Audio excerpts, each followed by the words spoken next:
अस्सलाम वालेकुम नाज़रीन, मैं हूँ रियाज़ अज़ीज़ और प्रोग्राम है दी पल्स। नाज़रीन, रमज़ान की आमद के साथ ही हमारे तमाम कारोबारी हज़रात, तमाम ताजिर हज़रात अपनी अशिया की कीमतों में इजाफ़ा कर देते हैं जो वो फ़रोख्त कर रहे होते हैं, और उसमें वो मुनाफ़ा कमाने की कोशिश करते हैं इस नीयत के साथ कि वो अपनी ईद अच्छी करना चाहते हैं। ये मैं आज के प्रोग्राम में इसी ताल्लुक़ से बात करूँगा कि क्या ये दीनी हवाले से और अखलाक़ी हवाले से और माशरती हवाले से ये सही रवैया है हमारा तमाम उन ताजिरों का या छोटे दुकानदारों का कि वो यहाँ तक है कि अशियाए खुर्द व नोश की कीमतों में भी होश रुबा इजाफ़ा करते हैं। इसके अलावा कम तोलने का भी रुझान बहुत है हमारे तमाम दुकानदारों में। इसमें सारे तो नहीं शामिल हैं, लेकिन एक बड़ी अक्सरियत ऐसे दुकानदारों की है कि जो कम तोलते हैं और मुनाफा ज़्यादा कमाने की कोशिश करते हैं। एक रीज़न ये जो डिस्कस मैं आज करना चाहता हूँ कि कीमतों में इजाफ़ा कर दिया जाता है। दूसरा ये मामला मैं डिस्कस करना चाहता हूँ आज अपने प्रोग्राम में कि जो कम तोलते हैं वो उनके साथ क्या सलूक होना चाहिए। माशरती हवाले से बात कर रहा हूँ मैं, दीनी यकीनन मैं इसमें कोई अथॉरिटी नहीं हूँ दीनी हवाले से, लेकिन मेरे प्रोग्राम में शरीक लोग इस पे तबसरा करेंगे, इस पे अपनी राय देंगे कि क्या होना चाहिए ऐसे लोगों के लिए, क्या अहकामात हैं अल्लाह ताला की तरफ से। और तीसरा अहम नुक्ता जो मैं आज के प्रोग्राम में डिस्कस करना चाहता हूँ वो ये कि पाकिस्तान में एक उमूमी रवैया ये भी है कि जब रमज़ान शुरू होता है तो उनके जो आम तौर से जो मेल मुलाकात के जो उनके ताल्लुकात हैं आपस के मिलने के, उसमें भी ख़ासे वो उसमें तुरशी आ जाती है क्योंकि उनका रोज़ा होता है।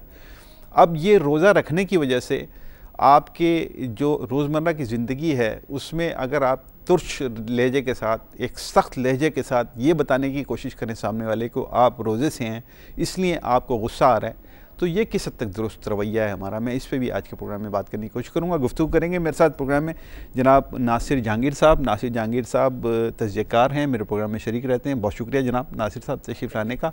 मेरे दूसरे मेहमान हैं, सीनियर जर्नलिस्ट हैं जनाब मियाँ तारिक जावेद साहब। बहुत शुक्रिया जनाब तारिक साहब। और मेरे तीसरे मेहमान हैं जनाब नदीम शेख एडवोकेट। नदीम शेख एडवोकेट एक हेल्पलाइन भी चलाते हैं जस्टिस हेल्पलाइन के नाम से। बहुत शुक्रिया जनाब आपका तशरीफ़ लाने का। नासिर साहब, गुफ्तगू आपसे शुरू करूं। पहले मैं बात कर लूं महंगाई पे कि एक ख़ास हमारा ताजरों का, दुकानदारों का रवैया है। रमज़ान आते ही उनका जो मंशा नीयत होती है वो ये होती है कि वो अपनी ईद अच्छी करना चाहते हैं, लिहाजा वो कीमतों में इजाफ़ा कर देते हैं। कितना दुरुस्त आपके ख्याल में ये रवैया है, या गलत है तो किस बुनियाद पर आप समझते हैं ये गलत है? बिस्मिल्लाहिर्रहमानिर्रहीम। देखें, आज जो आपने मौजू चुना है वो हर उस शख्स का मौजू है जो इस सोसाइटी में सांस ले रहा है, यानी हम सब पाकिस्तानियों का मौजू है, क्योंकि हम सुबह शाम इस तरह की चीज़ों से गुज़र रहे होते हैं। और बिलखसूस जैसे ही रमज़ानुल मुबारक का चाँद नज़र आता है उससे एक दिन पहले जो है वो एकदम से मार्केट से खाने पीने की चीज़ें गायब कर दी जाती हैं, और जैसे ही चाँद नज़र आया तो जो आम 120 रुपये किलो मैं 2 दिन पहले ले रहा हूँ आज वो 250 रुपये किलो हो गया। जो खरबूजा जो है वो 40 रुपये किलो मिल रहा है, वो जैसे ही रमज़ान का चाँद नज़र आया उसे पर लगे और वो 300 रुपये पे पहुँच गया। और फिर इसकी भी ग्रेडेशन है कि मतलब दर्जा अव्वल, दर्जा दो। हमें तो खैर दर्जा सोम की चीज़ें हमारी मार्केटों में मुयस्सर हैं।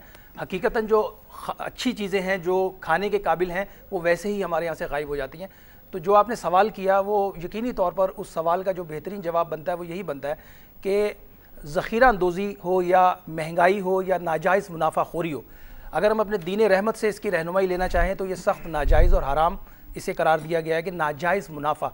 अब उसका तयन क्या है नाजायज़ मुनाफे का? तो नाजायज़ मुनाफे का अगर किसी की नीयत ये है कि वो अपनी ईद अच्छी करना चाहता है, मतलब एक जनरल कॉन्सेप्ट है ना कि हमारी ईद अच्छी हो जाए। अब हमारी ईद अच्छी होने के लिए मैं कुछ भी करूं क्या ये ठीक है? नहीं, असल में देखिए, आपको कुछ हयूद और कयूद के अंदर रहने की ज़िंदगी गुजारने के कुछ तरीके हमारा दीन सिखाता है। बेलगाम होने की ज़िंदगी का तसव्वुर कहीं पर भी नहीं है। मैं भी एक छोटी सी अगर आप मिसाल दूँ, मैं भी गुज़िश्ता दिनों US के विज़िट पर था। मैंने वहाँ की सोसाइटी के अंदर देखा कि जो खाने पीने की अशिया हैं, आप यकीन जानिए वहाँ के एक कॉमन मैन की दस्तरस में है कि आप सिर्फ $5 में, $2 के अंदर भी आप रेस्टोरेंट में जाके खाना खा सकते हैं। जबकि हमारी सोसाइटी के अंदर आप $2 का कोई तसव्वुर है कि $2 में कोई शख्स खाना खा सके? 2 तो बहुत दूर की बात है, $10 में भी नहीं खा सकता। तो बुनियादी तौर पर हम ये समझते हैं कि हमारे यहाँ कवानीन हैं जो नाजायज़ मुनाफाखोरी पर हरकत में आ सकते हैं, लेकिन जो लोग कवानीन को हरकत में लाने वाले हैं वो खुद इसके अंदर मुलव्विस नज़र आते हैं। वो सारी चीज़ों को जिस तरीके से देख रहे होते हैं, तो यहाँ भी हमारे कमिश्नर साहब ने बहुत सारी ऐसी कमेटियाँ बनाई हुई हैं, वो कमेटियाँ सिर्फ नाम नेहाद कमेटियाँ ही हैं, उनका कोई असर हमें नज़र नहीं आता सोसाइटी के अंदर। अच्छा, इसमें उलमा का कोई किरदार आपके ख्याल में बनता है कि जो वाइस करते हैं, जो जुमे के खुतबात देते हैं या मसाजिद में खुतबात दे रहे होते हैं, तो उनका कोई किरदार बनता है कि लोगों की इस्लाह कम से कम इन बुनियादों पे ज़रूर करें कि आपको क्या करना चाहिए और क्या नहीं करना चाहिए, रमज़ान के मौके पर किस तरह के रवैये होने चाहिए? ये कोई उलमा किराम तो खैर अपने किरदार को भरपूर तरीके से अदा कर रहे होते हैं और हर मौके पर कर रहे होते हैं और जहाँ उनको मौका मिल रहा है, लेकिन माजरत के साथ जो उलमा किराम का जो अब कॉन्सेप्ट हमारी सोसाइटी में बढ़ता जा रहा है और जो अब हम देख रहे हैं वो कोई इतना ज़्यादा अच्छा नहीं है। तो मैं समझता हूं कि हमें ये कवानीन को हरकत में लाने की ज़रूरत है। ठीक है, तभी कोई चीज़ों की तारिक कवानीन को हरकत में लाने की ज़रूरत है, ये बुनियादी बात है। बात ठीक है कि अगर कोई मुनाफाखोरी ज़्यादा कर रहा है, कीमतें ज़्यादा वसूल कर रहा है ईद अच्छी बनाने के लिए, तो जाहिर है कि कोई कानून तो होना चाहिए ना, और कानून पर अमल दरामद कराने वाली अथॉरिटी भी होनी चाहिए। वो क्यों हमारे मुल्क में इतनी गैर जिम्मेदार होती है? रियाज भाई बहुत शुक्रिया। प्रॉब्लम ये है कि कवानीन भी मौजूद हैं, अथॉरिटीज़ भी मौजूद हैं, लेकिन मसला ये है कि वो अथॉरिटीज़ भी करप्ट हो चुकी हैं और कवानीन पे इम्प्लीमेंट नहीं हो सकता। मैं थोड़ा सा मैं से हट के थोड़ा सा दुनिया भर में जब भी किसी भी कौम का कोई मजहबी त्यौहार आता है, आप यहूदियों के देख लें, ईसाइयों के देख लें, इवन सिखों के देख लें, हिंदुओं के देख लें, वो अपने लोगों को रिलीफ देते हैं, वो अपने लोगों को जो है बहुत ज़्यादा बेनिफिट्स देते हैं। Even get one by one and get one free वाली जो ऑप्शन है ये तो चल ही रहा होता है। इवन 99% डिस्काउंट तक दिया जाता है यूएस में क्रिसमस के मौके पे, यूएस में हो गया, यूरोप पूरे में। इसी तरह देख लें पूरी इस्लामिक वर्ल्ड में रमज़ान उल मुबारक जैसे ही आता है वहाँ चीज़ें सस्ती हो जाती हैं, सिवाय पाकिस्तान के। और पाकिस्तान में मैं समझता हूँ कि चूँकि बीइंग ए नेशन हम करप्ट हो चुके हैं, हम करप्ट हैं, हम इस चीज़ को मान लें कि हम ठीक होना ही नहीं चाहते, क्योंकि अल्लाह ताला कुरान में फरमाता है कि मैं जो कौमें ठीक नहीं होना चाहती मैं उनको तौफीक नहीं देता, हम ठीक होना ही नहीं चाहते। मेरी लास्ट वीक मेरे प्रोग्राम में कमिश्नर कराची जो साबिक थे आसिफ हैदर शाह साहब वो आए, कुछ चीज़ें डिस्कस की उनके साथ इसी हवाले से कि जी आप जो मेन मिडल मैन है जो फार्मर के और जो हमारा क्या रिटेलर है उसके दरमियान में जो मिडल मैन सब्जी मंडी में है जो आपको दे रहा है, जो महंगी चीज़ें ले रहा है, जो दरमियान से बहुत बड़ा एक प्रॉफिट ले रहा है, आप उसको क्यों नहीं पकड़ते? इसी तरह दूध का जो सप्लायर्स है उसमें जो मिडल मैन है आप उसको क्यों नहीं पकड़ते? फार्मर को जो जिसका बाड़ा भैंसों का बाड़ा है उसको तो कुछ मिल नहीं रहा। तो उनका कहना यह है कि जी बात यह है कि एक चीज़ को अगर हम पकड़ने जाते हैं वो दूसरी तरफ से कोर्ट में जाके पता नहीं कैसे फैसले करवा लेते हैं, क्योंकि हमारे कोर्ट्स में भी फैसले जो है वो पैसों से होते हैं। तो जब पैसों से सारी चीज़ें खरीदी जा सकती हैं तो आप इस तरह की चीज़ों से एक्सपेक्ट कर ही नहीं सकते कि आप महंगाई को कंट्रोल कर सकते हैं, आप ज़ख़ीरा अंदोज़ी को कंट्रोल कर सकते हैं और आप इस तरह की जो करप्शन हो रही है इसको रोक सकते हैं। एक चीज़ और आपको बताऊँ, 20 दिन पहले की बात है, मैं ख़ुद पर्सनली अपने घर की सारी ग्रॉसरी खुद ख़रीदता हूँ, तो मुझे पता है कि मैं सब्ज़ी वाले आपस में जो डिस्कस कर रहे थे कि जी मैं इतने आलू और इतनी चीज़ें ला के पहले से रख रहा हूँ इसलिए कि अब सस्ती हैं, कुछ दिन के बाद महंगी हो जानी है।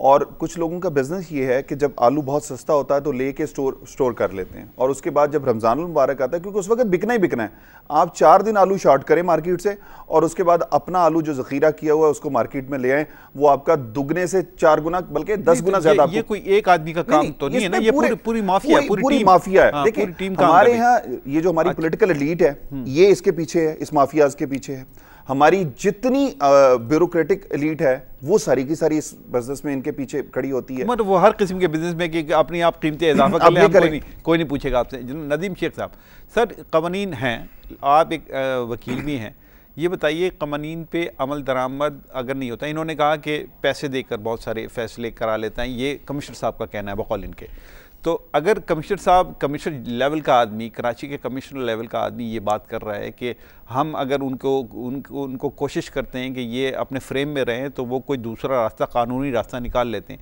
कानून में कोई ऐसी गुंजाइश मौजूद है कि हर नेगेटिव काम भी आप कर सकते हैं, पॉजिटिव काम भी वहाँ से गुंजाइश निकाल के, कोई ऐसी चीज़ें मौजूद हैं? बहुत शुक्रिया रियाज अजीज साहब, पहले तो आपका टॉपिक बहुत अच्छा है। आज यकम रमज़ान हम गुजार चुके हैं, आपने बहुत अच्छा सवाल किया, उसके अंदर जवाब भी मौजूद है। पहली बात तो ये है कि कमिश्नर कराची हो, चाहे वज़ीर आज़म हो, चाहे वज़ीर आला हो, चाहे कोई भी इक़्तिदार का बहुत बड़ी मंशा पे हो, पहली बात तो किसी के पास पैमाना ही नहीं है, किसी के पास कोई चीज़ ही नहीं है कि वो लोगों को जान सके। जैसा कि अभी राव नासिर साहब ने फरमाया कि हमारे यहाँ तो दर्जा अव्वल, दर्जा स्वयं वो एक तरफ रख दिया जाए। कोई ऐसा बता दें क्राइटेरिया, कमिश्नर कराची हो या कमिश्नर इस्लामाबाद हो, चाहे कमिश्नर लाहौर हो, हम कराची बैठे तो हम कराची की बात कर रहे हैं, लेकिन मैं पूरे पाकिस्तान की बात कर रहा हूँ। आप ये देखें, जिस जगह ऐवान सदर हो, जिस जगह ऐवान वज़ीर आज़म हो, आज का सारा दिन का मैं आपको एवरेज दे देता हूँ। आज सारा दिन इस्लामाबाद में क्या हुआ, इस्लामाबाद में जो ये बता रहे हैं रेट, उससे भी ज़्यादा रेट पे चीज़ बिकी। क्या जो अब हुक्मरान अपनी कैपिटल में अपनी रेट कायम ना कर सके। और दूसरा एक बड़ा मसला खड़ा हो रहा है जो आगे चल के बहुत नुकसान होगा पाकिस्तान कौम के लिए, वो ये कि हमारे किसी भी इदारे में किसी भी असिस्टेंट कमिश्नर हो, मुख्तारकार हो, पटवारी हो, एडमिनिस्ट्रेशन हो, कोई भी इदारा हो, किसी इदारे का किसी इदारे से कोई इंटरलिंक नहीं है। कराची शहर हो तो वो कैंटोनमेंट्स वाले बोलते हैं ये मेरी हदूद है। जब तक कोई इदारे एक टेबल पे बैठ के फैसला नहीं करेंगे, मसला आपका हल नहीं होगा। कमिश्नर कराची कितने आए और कितने चले गए, ये मसले को हल नहीं कर सकते। ऐसा नहीं है कि अच्छा, ये जो रेट का सिलसिला होता है, एक जाहिर है कि कमिश्नर कराची कुछ ना कुछ तो कर रहे होते हैं ना, उनके नीचे पूरी एक टीम होती है, वो रेट करते हैं, दुकानदारों को जाके चालान करते हैं जो महंगे दामों पर चीज़ें फ़रोख्त कर रहे होते हैं, उनका चालान भी होता है। ये नहीं है कि बिल्कुल ही ज़ीरो है, उसके बावजूद चीज़ें नहीं रुकती हैं। क्यों आपके ख्याल? उसकी वजह अभी इन्होंने खुद बताया हमारे फाजिल दोस्त ने कि जब आप सब्ज़ी मंडी से चीज़ निकलती है, कोई चीज़ निकलती है, उसका डेली बेसिस पे डेटा कलेक्शन रिसर्च होता है। हमारे यहाँ पाकिस्तान वाहिद मुल्क है जहाँ कोई रिसर्च ही नहीं है। फार्मर से लेके आड़त तक, आड़त से लेके बड़ी मंडी तक, बड़ी मंडी से लेके छोटी मंडी तक कोई सिस्टम नहीं है। फ्लोर मिल से लेके जोड़िया बाज़ार तक अगर आप उसका एनालाइज करें तो कोई ऐसा पैमाना नहीं है जिसके ज़रिए आप रोक सकें। आपकी चिट पे लिखा होगा 80 रुपये किलो दूध, लेकिन अंडर टेबल 90 और 95 रुपये और 100 रुपये किलो दूध भी बिक रहा होगा। एक ब्रांड जो मैं बेच रहा हूँ वो 80 रुपये है। और एक और बड़ा फुकदान है, हमारे यहाँ डिपार्टमेंटल स्टोर्स का भी जायज़ा ले लें।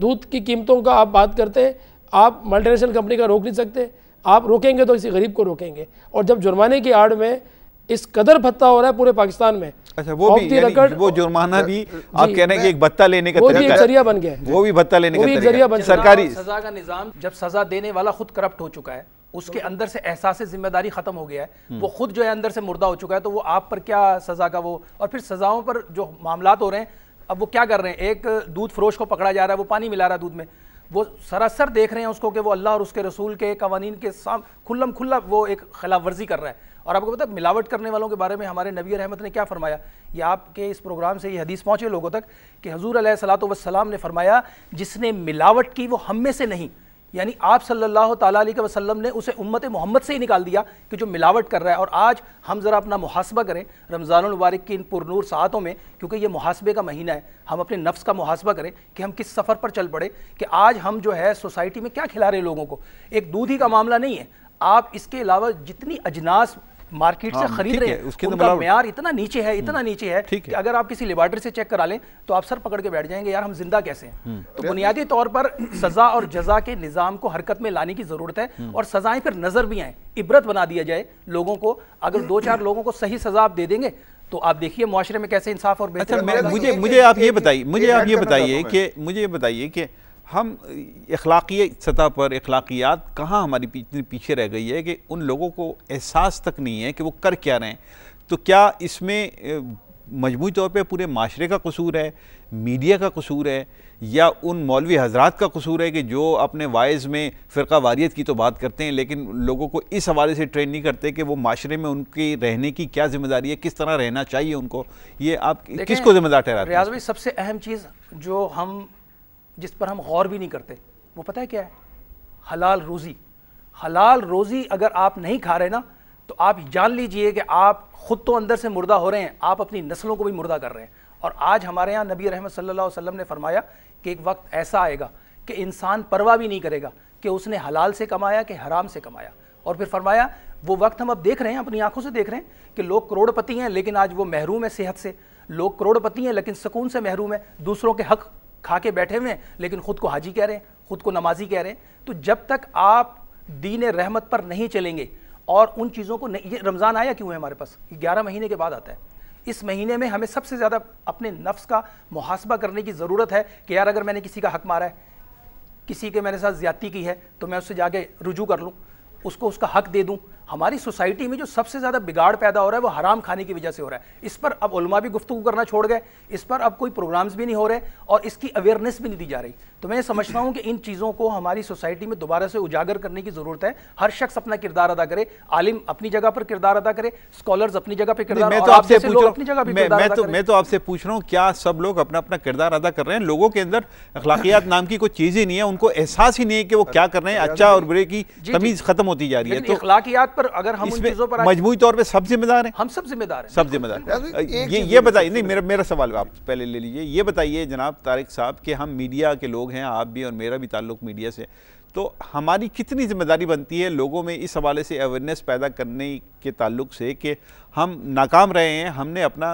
काम पूरी तरीके से नहीं किया, लिहाजा जिसकी समझ में जो आ रहा है, जो जिसको बेहतर समझ रहा है वो कर रहा है, उसको एहसास भी नहीं है बकौल इनके कि उसको ये भी नहीं पता कि वो हलाल खा रहा है हराम खा रहा है, उसको तमीज़ ही नहीं है। रियाज भाई, ये आपको भी बेहतर जानते हैं, मैं भी बेहतर जानता हूँ कि क्या हम अपनी लिमिट से आगे बढ़ के काम कर सकते हैं, जो कि जिसका जवाब मेरी तरफ से ये है कि मैं तो नहीं कर सकता। मैं इसलिए नहीं कर सकता, हमें करने ही नहीं दिया जाता। प्रॉब्लम ये है, जिस सोसाइटी की हम बात कर रहे हैं जहाँ पे इन्होंने कहा कि जी हराम खा रहे हैं, अब उस सोसाइटी में सिचुएशन ये हो चुकी है, एजुकेशन इस हद तक कमर्शियल हो चुकी है, जहाँ तालीम तो बहुत अच्छी मिल रही है बच्चों को, लेकिन वो तरबियत ख़त्म हो गई जो बहुत पहले होती थी। पहले असातिज़ा का और स्टूडेंट का जो रिश्ता था वो एक रिश्ता होता था, एहतराम का रिश्ता। अब वो स्टूडेंट और असातिज़ा का रिश्ता ही ख़त्म हो चुका है। इवन ये होता है कि अब मोस्टली स्टूडेंट या तो टीचर्स के साथ शादियाँ कर रहे हैं या उनके साथ अफेयर चल रहे होते हैं। ये एक सोसाइटी का एक बहुत बड़ा अलमिया है। अब उस सोसाइटी में आप वहां से तरबियत कैसे होगी? जब तरबियत का फुकदान होगा तो उस सोसाइटी में इसी तरह की चीज़ें निकलेंगी, अखलाकियात नहीं होगी। अखलाकियात की तरबियत पहले घर से शुरू होती थी, फिर मदरसे से, स्कूल से, और फिर उसके बाद जाके हम जाते थे आगे कॉलेज यूनिवर्सिटी में, वहाँ से भी हमें सिखाया जाता था। अब सिचुएशन ये है, हम डॉक्टर के लिए तो डॉक्टर के पास जाना तो हम स्पेशलिस्ट देखते हैं कि इसकी डिग्री भी है, ये स्पेशलिस्ट है, इसके पास जाते हैं। लेकिन जब हमने दीन सीखना होता है या दीन की कोई बात करनी होती है, हमें नहीं पता होता कि आगे वाला बैठा हुआ इसके पास कोई डिग्री भी है या नहीं है। हम वो जो बोल रहे हैं हमने तो उसके पीछे मनोन चलना होता है। प्रॉब्लम ये है कि जिस सोसाइटी में जिस मुल्क का प्रेसिडेंट ये कह रहा हो कि जी सूद को हलाल करने के लिए कोई आप थोड़ा सा इसको करें, और अल्लाह के रसूल का फरमान ये है कि सूद जो है ये अल्लाह और उसके रसूल से खुली जंग है, उस सोसाइटी में आप क्या देखेंगे? उस सोसाइटी को इसी तरह की चीजें नजर आएंगी, उस सोसाइटी में इसी तरह करप्शन बढ़ेगी। लेकिन वो सोसाइटीज जो सूद खा रही हैं वो तो उनके किरदार तो हमसे बहुत बेहतर हैं। वो झूठ नहीं बोलते, वो मिलावट नहीं करते, वो सारी चीजें नहीं करते। मुझे बताइए ना, वो तो सूद खा रहे हैं। नहीं, उन्होंने ये सारी चीजें कहां से सीखी हैं?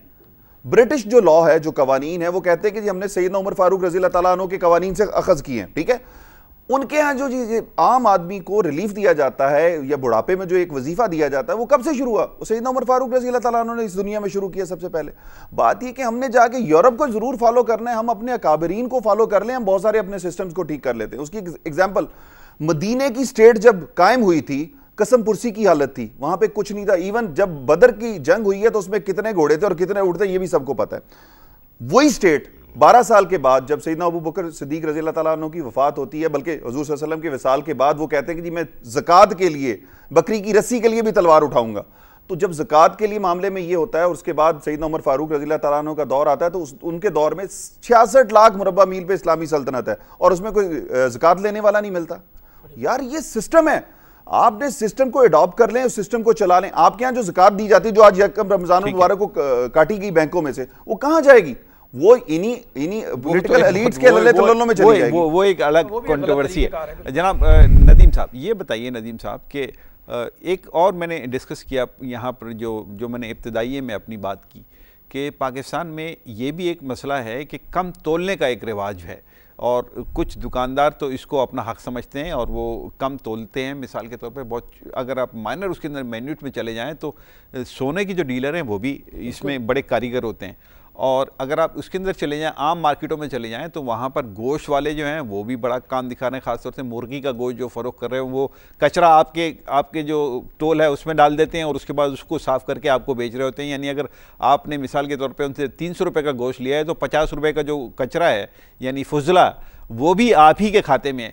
तो ये कम तोलने में शुमार नहीं होता आपके ख्याल में? मैं समझता हूँ कि इससे बड़ी बददियानती कोई नहीं है और इस बददियानती के सब जिम्मेदार हैं। जिस मुल्क में अदल ख़त्म हो जाए, जिस मुल्क में इंसाफ ख़त्म हो जाए, जिस मुल्क में, और इसमें इस पूरी बात का जो जवाब मैं देना चाहूँगा कंक्लूड करके, जो मैं बहुत देर से मैं रोक के इस बात पे बैठा हुआ था कि जब भी रमज़ान आता है, जब भी इस तरह की सिचुएशन आती है, हमारे मुल्क में हमारी माओं बहनों का और घरेलू औरतों का बहुत बड़ा किरदार है।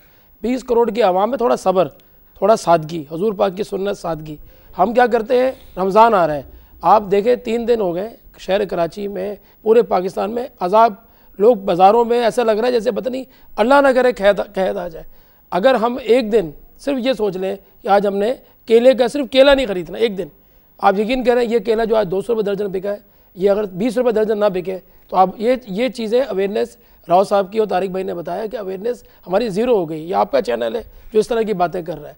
बाकी मीडिया में क्या चल रहा है आपको ही पता है, लोग किस तरीके से इसको एक्सप्लॉइट कर रहे हैं। रमज़ान के महीने में लोग अपनी बजाय कि उन प्रोडक्ट का हमें बाइकआउट करना चाहिए, उन प्रोडक्ट्स के हम तशहीरों पे अरबों रुपए लगा रहे हैं, तो बात कहीं से भी सिस्टम बैलेंस नहीं हो रहा। मैं नाज़रीन एक छोटे से ब्रेक पे जा रहा हूँ, ब्रेक से वापस आऊँगा, उसमें मैं यकीनन इसी बात को कंटिन्यू रखूँगा कि जो कम तोलने का रिवाज है ये पाकिस्तान में बहुत जड़ पकड़ता जा रहा है, और इसमें भी यकीनन जो यहाँ तक के पेट्रोलियम मसनूआत ख़ास तौर से पेट्रोल पंप्स में ये बहुत ज़्यादा जो है इस तरीके का रिवाज है कि कराची के अगर पेट्रोल पंप्स का मैं टोटल आपको बताऊं कि इसमें से 60% से ज़ायद पेट्रोल पंप्स पूरा पेट्रोल नहीं डालते। तो ये वही रवैया है। तो ये रवैया क्यों है, इस पे बात करते हैं एक छोटे से ब्रेक के बाद।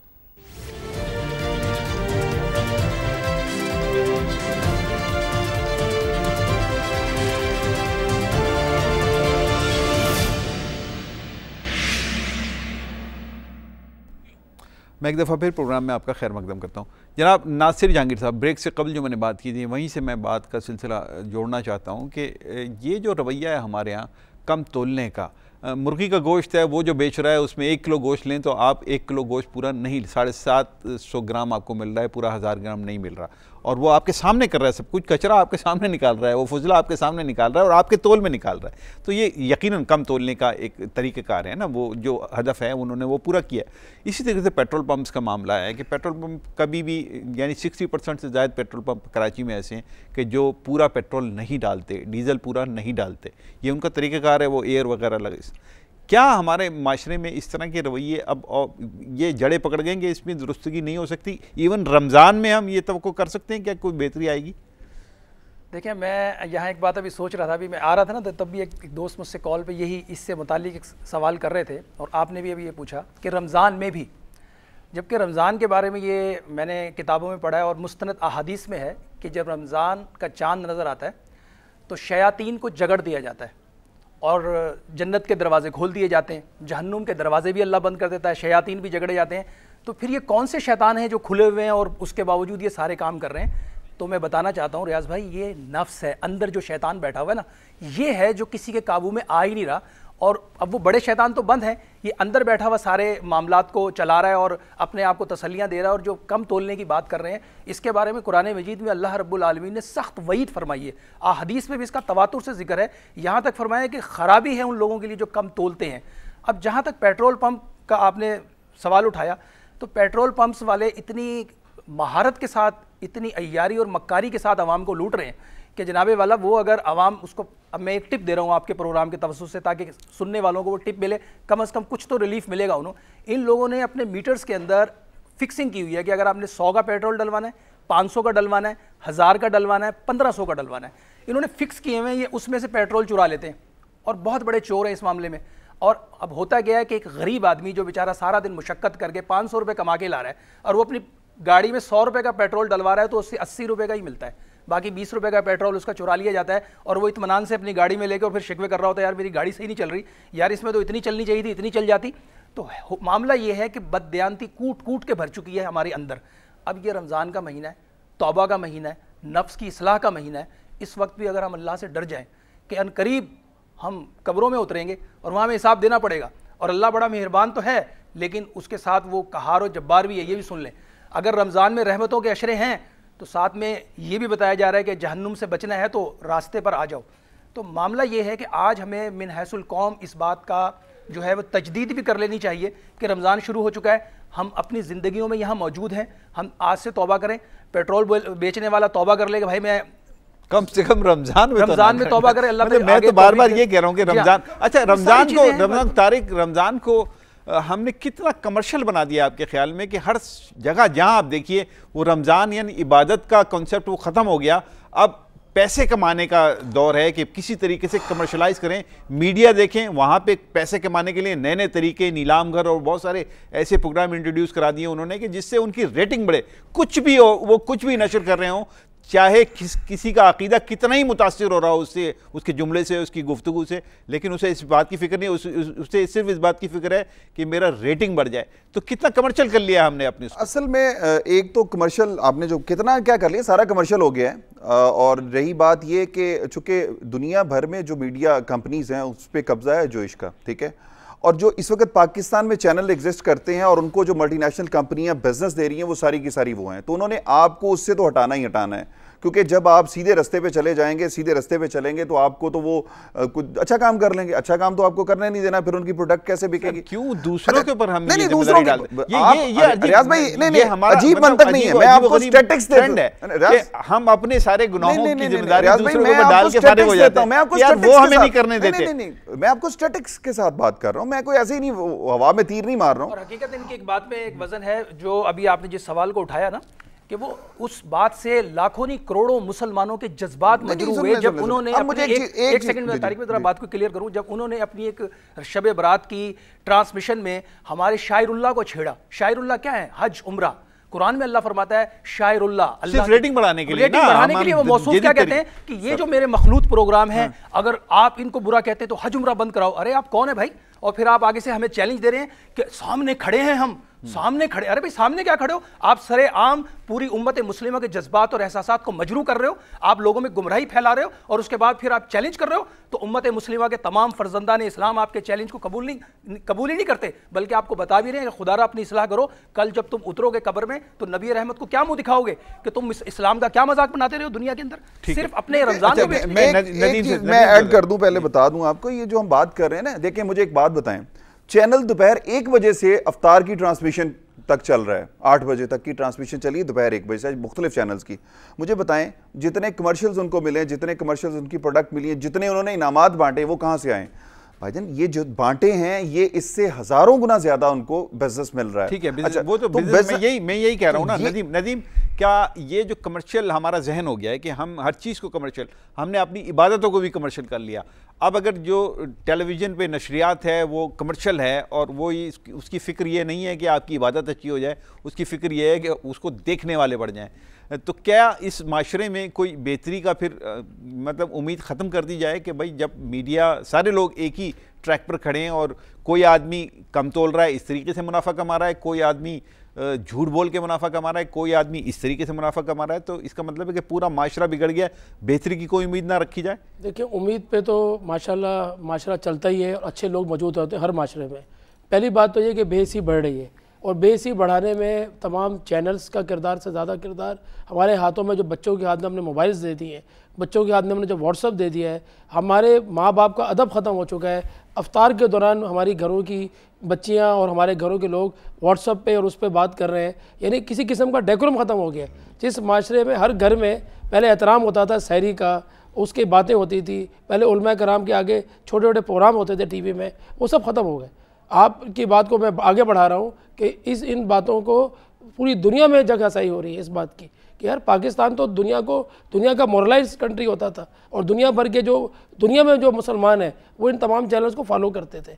एक चैनल था PTV और उसको लोग आधे घंटे के प्रोग्राम के लिए लोग उसका घंटों इंतजार करते थे कि शायद कोई अच्छी बात हो जाए, शायद कोई तबलीग की बात हो जाए, लेकिन माशरा बिगड़ता जा रहा है। पैमरा के परसों आपके पास नोटिफिकेशन आया होगा, पैमरा ने वजाहत से कह दिया है नाच नाच के मत गाओ, रमज़ान का महीना है, नाच नाच के। वो नहीं रुका वो बल्कि उसको और अंदाज अच्छा, मैं एक और नुक्ता जो मैंने कहा था अपने बिगिनिंग में, मैं वो मज़ीद आपसे डिस्कस करना चाहता हूँ तीनों हजरात से कि एक हमारा ये भी रवैया है रमज़ान के दौरान कि हम तैश में आ जाते हैं, हम रोज़ा रख कर दूसरों पर एहसान कर रहे होते हैं कि मेरा रोज़ा है और मैं काम नहीं कर रहा, मेरा रोज़ा है मुझसे इस तरह बात नहीं करो, मेरा रोज़ा है मुझसे काम मत लो। ये क्या रवैया है सर? असल बुनियादी तौर पर हम लोग जो है वो हट धर्मी और हट हरामी की तरफ चले गए।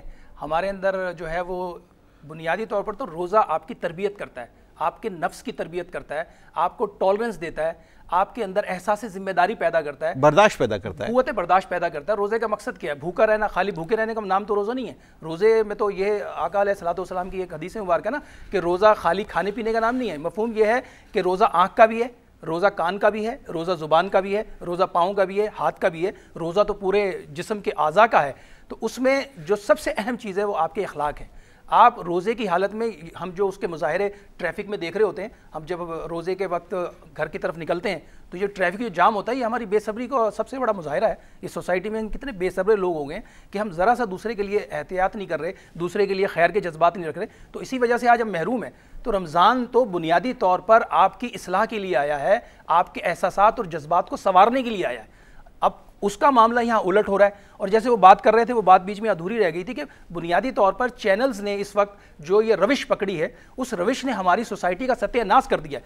आज आप खुश व खुजू से महरूम हो गए।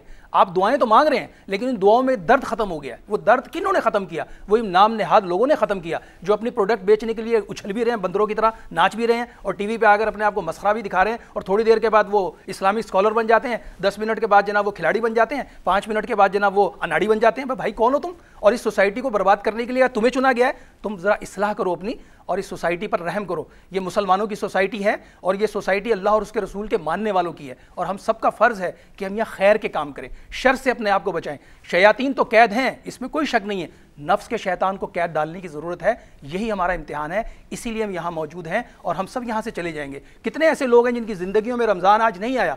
कितने ऐसे लोग जो हमारे साथ थे, आज वो हमारे दरमियान नहीं है। और क्या खबर आइंदा साल किसके पास रमज़ान आएगा या नहीं आएगा। तो इस रमज़ान को तो ख़ासकर मैं कहता हूँ कि हमारे लिए मौका गनीमत है कि हम इस मौके पर अपना मुहासबा करें, और अल्लाह से अपने ताल्लुक़ को मजबूत करें, और अल्लाह से रुजू करें। अल्लाह से रुजू करने में खैर है।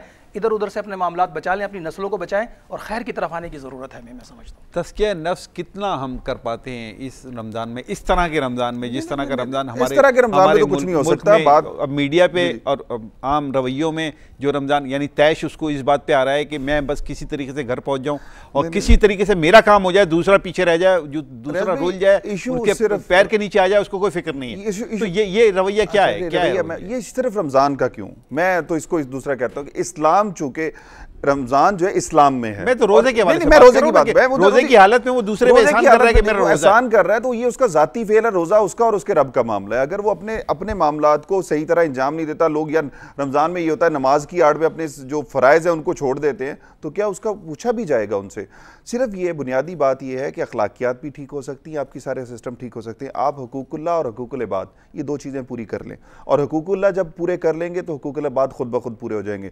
जब हुकूकुल इबाद पूरे कर लेंगे तो हुकूकुल्लाह खुद ब खुद अता हो जाएंगे। ये दो चीज़ों का एक है, इससे ही आपका तज़किया नफ्स भी हो जाएगा।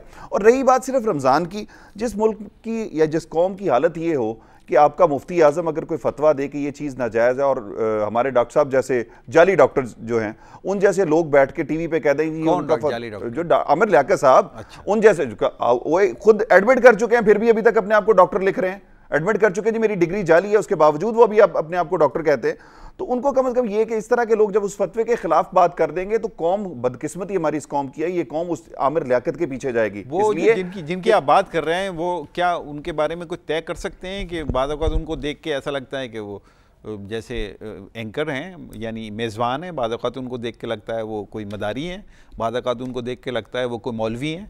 तो ये 3 4 5 10 मॉडल के साथ जो हरकत की हैं, मॉडल के उनके प्रोग्राम में कोई आई हुई थी, जो बातें जो गुफ्तगू उन्होंने की वो शायद कोई पाकिस्तानी बैठ के अपनी माँ बहन या बेटी के साथ बैठ के ना देख सके, ठीक है।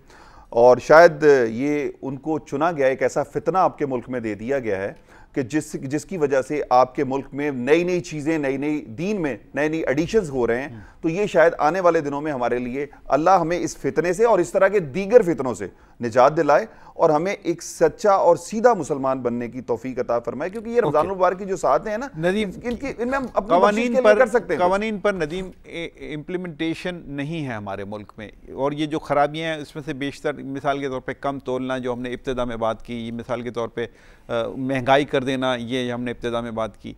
कवानीन पर अमल दरामद कराना आप जैसे वकला का काम तो नहीं है, लेकिन आप कम से कम उसके अंदर रास्ते से ज़रूर निकालते हैं कि आप एक मुजरिम के साथ भी खड़े होते हैं, आप एक मुल्जिम के साथ भी खड़े होते हैं। ये क्या वकला का रवैया होता है दोहरा के? वो एक मुजरिम को भी उसी तरह सपोर्ट कर रहे होते हैं, कानूनी नुक्ते निकाल के उसको बचाने की कोशिश कर रहे होते हैं, और एक मुल्जिम के साथ तो वो होते ही हैं, वो उनको भी बताते हैं कि ये रास्ता है तेरी बचत का। देखिए, मैंने अपने गुफ्तगू में पहले ही कहा कि जिस मुल्क में अदल ना हो, जिस मुल्क में काजी का निज़ाम ख़त्म हो जाए, तो वहाँ इस तरह की माशरती नाहमवारी पैदा होती है। इसमें वकला का किरदार नहीं है, सबका ही किरदार है। और वकला बरादरी के में ऐसे भी हमारे काली भेड़ें अंदर आ चुकी हैं कि जो इस तरह के कामों में मुलव्विस हैं। मैं एक बात को ऐड करूँ, जो वक्त की बड़ी कमी है इस प्रोग्राम में, आप ये देखें कि एक बड़ा बारीकी से काम हो रहा है इस मुल्क में, ख़ासतौर पे कराची में, और उस बात पे कोई टॉपिक पे ना बात कर रहा है। और वो है इस मुल्क में जैसे ही रमज़ान का चांद चढ़ता है हज़ारों की तादाद में लोग आना शुरू होते हैं शहर कराची में, जिसको हम गदागर कहते हैं। और आप ये देखें कि गदागरी एक्ट बना हुआ मौजूद है, लेकिन उसको वाइट कॉलर क्राइम के ज़रिए 4 से 4.5 अरब रुपए, हमारे कराची शहर दुनिया का सबसे फिलैंथ्रोपिस्ट शहर है ये शहर कराची, अतिया देने में इस शहर से बड़ा शहर पूरी दुनिया में माना जाता है शहर कराची। जो शहरी 4 अरब रुपए फ़कीरों को दे सकते हैं, तो मैं ये समझता हूँ कि वहाँ से भी माशरती नाइंसाफ़ी शुरू होती है। हकदार को 10 किलो आटा नहीं मिलता, और जो बेहक है, जो आपकी गाड़ी के आगे चिपक जाता है, उसको आप 2-2 हज़ार रुपये। ये तो चले मौजू अलग है ना। मैं वापस आए मौजू पे, मैं आपसे सवाल किया कि सर एक आपने पकड़ लिया जो आदमी कम तोल रहा था, उसको पकड़ लिया किसी मजिस्ट्रेट ने, वो आपके अदालत में अब कोई वकील खड़ा हो गया जाके कि भाई मैं इसको बचा लेता हूँ, वो कानूनी नुक्ते निकाल के उसको बचा के ज़मानत पे ले आता है बाहर। तो सर ये क्या है? मैं तो ये सवाल कर रहा हूँ। ये भी तो नाइंसाफ़ी है, ये भी तो अदल के खिलाफ है। ये तो सर आप वकील ये तो आपको पता है कि हर माशरे में अच्छे पुलिस वाले भी हैं और अच्छे बुरे पुलिस वाले भी हैं। तो हमारे माशरा भी इसी माशरे से वकील निकलते हैं, इसी माशरे से अदलिया बनती है, इसी माशरे के जुडिशरी का निज़ाम बनता है। तो ये तो निज़ाम चला आ रहा है। और अब आपको पता है कि ये शैतान सबके साथ, जैसा कि नासिर जहांगीर साहब ने बताया कि नफ्स आपका अंदर से ख़त्म हो चुका है। वो शैतान जितने मर्जी बंद हो जाए, उसके लिए गुनाहगार के साथ गुनाहगार खड़ा हो जाता है। ठीक है नासिर जहांगीर सर, ये बताइए कि हम करें क्या? हम अब थोड़ा सा इसको इस तरह कंक्लूड करने की कोशिश करें कि कोई रास्ता तो निकालें ना कि हमें करना क्या चाहिए। क्या हमें बेहतरी के लिए इक़दाम अपनी सतह पर, ज़ाती इंडिविजुअल लेवल पर क्या करना चाहिए कि वो इज्तिमाई लेवल पर खुद ब खुद होने लगे, हर इंडिविजुअल अपने आप को उस फ्रेम में लाने की कोशिश करे? क्या रास्ता निकालें? देखिए रास्ता तो हमारे पास मौजूद है। हम हर नमाज में क्या कहते हैं, इहदिनस सिरातल मुस्तकीम, ऐ अल्लाह हमको सीधे रास्ते पर चला। तो रास्ते पर चलने का तयन तो हमें दे दिया गया, हमें बता दिया गया, हम दीन रहमत से जुड़ गए। हम बहुत खुश नसीब हैं कि दीन रहमत से तो जुड़ गए। अब हम इस सोसाइटी के अंदर हमें इधर उधर देखने की ज़रूरत नहीं है, ना किसी लीडर की ज़रूरत है इस सोसाइटी को, ना ही किसी और रहनुमाई की ज़रूरत है। क्यों कि नबी रहमत सल्लल्लाहु अलैहि वसल्लम ने पूरी हयात तैयबा उनकी हमारे सामने मौजूद है। कैसे खाना खाना है, कैसे पानी पीना है, कैसा शौहर बनना है, कैसा बाप बनना है, कैसा बेटा बनना है, कैसा शहरी बनना है। हम पूरी उनकी हयात तैयबा को अपने सामने रखें और अपनी ज़िंदगी को संवारते हुए चले जाएँ, तो हमारी ज़िंदगियों से गम भी गायब हो जाएंगे, हमारी ज़िंदगियों से ये परेशानियाँ, दुख और तकलीफ़ें निकल जाएंगी। क्यों? इसलिए निकलेंगी कि वो रास्ता हमें बता चुके। अभी मैं एक प्रोग्राम में बैठा हुआ था, वहाँ गुफ्तगू हो रही थी पानी पीने पर। इसमें टीवी के शोज देखना बंद करें नहीं करें, ये भी बताइए ना सर। वो शो जो कि बंद कर सकते हैं, नीलाम घर जो चल रहा है वो इसलिए कि वो उसका रोजा किसी तरीके से जाके उसमें शरीक हो जाए। वो रोजे से उसको दिलचस्पी खत्म हो गई है, उसकी दिलचस्पी है किसी तरीके से उस शो में जाके इनाम लेके आ जाएगा। जहाँ तक टीवी शोज है, यही टीवी शोज खैर का बेहतरीन जरिया बन सकते हैं, एक बहुत बड़ी आपकी सोसाइटी में चेंज ला सकते हैं। यही लोग जो तमाम लोगों के जिम्मे काम लगा हुआ है, ये ज़रा सा एक तन्हाई में बैठ के सोच लें कि इनके जो एक एक अमल को पूरी कौम देख रही है, इनके एक एक एक्ट को बच्चे भी बैठ के देख रहे हैं। अगर ये खैर की बात करें, खैर के काम बढ़ाएं, तो ये खैर वाले लोगों में शुमार हो जाएंगे। और अगर ये शर का जिस तरह से इस वक्त मुजाहिरा कर रहे हैं, तो फिर ये शर वालों में शुमार होंगे। सर खैर का रास्ता बताइए, वक्त खत्म हो गया। अल्लाह ने कुरान पाक में कह दिया है कि जिस तरह की कौमें होंगी उन पर वैसे हुक्मरान मुसल्लत कर दिए, और अगली आयत में ये भी कह दिए कि अगर कोई चाहेगा नहीं, हम उसे तौफीक नहीं देंगे। ये इंडिविजुअल के लिए भी यही है, हम चाहते ही नहीं है ठीक होना। अगर हम अपनी सतह पे अपने आप को ठीक कर लें, फॉर एग्जांपल ज़्यादा तोलने वाला, कम तोलने वाला उसको रोकें, भाई ये ना करो। हम इसलिए यार हमने तो ले लिया ना, हमें तो फ़र्क नहीं पड़ता, दूसरे बाढ़ में जाए। हम जब तक खुद अपनी सतह पर लोगों को रोकना टोकना शुरू नहीं करेंगे, लोगों को उनके एहसास नहीं दिलाएंगे कि जी आप गलत कर रहे हैं, कल को आपने मरना भी है, हमने भी मरना है, और जाके अपने रब को कौन सा मुंह दिखाएंगे, तो उस वक्त तक ये कुछ ठीक नहीं हो सकता। हम कोशिश खुद करेंगे, अपने आप को ठीक कर लें, हो सकता है मुझे देख के ये ठीक हो जाए, इनको देख के आप ठीक हो जाए। इसी तरह सोसाइटी बनती, इसी तरह माशरा तश्कील पाता है। सर ज़ाती सतह पे क्या करना चाहिए? सर अपना एहतसाब करना चाहिए, सिर्फ हर बंदा अपना एहतसाब खुद एहतसाब करे, माशरा इंशाल्लाह ठीक होगा। और माशरे में अच्छे लोग मौजूद हैं और हम अपना आप एहतसाब करते हैं, तो हमारे माशरे में एक अच्छा कल्चर हम दे सकते हैं। अच्छे लोग मौजूद हैं, उनकी तादाद भी बहुत अच्छी तादाद है। ठीक है नदीम शेख, बहुत शुक्रिया आपका। मियां तारिक बहुत शुक्रिया, और नासिर जहांगीर साहब बहुत शुक्रिया आपका। नाज़रीन, गुफ्तगू आप तक पहुँच गई।